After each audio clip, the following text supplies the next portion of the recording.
Dernière étape de cette visite, le sous-sol de la piscine qui ne sera pas accessible au public, mais vous rentrez là dans les entrailles et dans le fonctionnement de tous les équipements de la piscine. Alors c'est un enchevêtrement de tuyaux, de gaines, un peu de partout, puisqu'une piscine c'est bien sûr un traitement d'eau, donc tout un dispositif de tuyauterie et de grands bacs pour pouvoir filtrer l'eau. L'eau doit être de qualité, donc en fait on pompe l'eau et on la traite dans des gros bacs pour après la réinjecter dans les bassins avec un apport d'eau du réseau. C'est le principe de filtration que vous voyez ici avec ces filtres sable anthracite.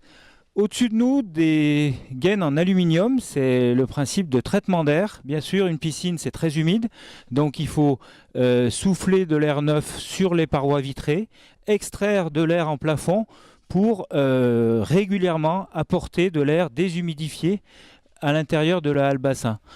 On a donc des gros ventilateurs, des gros équipements qui permettent de souffler de l'air neuf à l'intérieur de la piscine. La particularité aussi de ce sous-sol, c'est que sous les bassins, vous pouvez accéder pour pouvoir entretenir les bassins. Si toutefois un jour, dans 10 ans, dans 20 ans, on a une fuite, il faut pouvoir la réparer.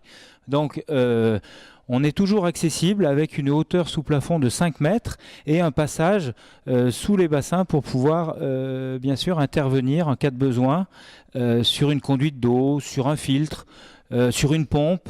Voilà ce qu'on pouvait dire sur ce chantier à l'heure d'aujourd'hui. On se retrouvera dans quelques mois pour l'ouverture de l'équipement.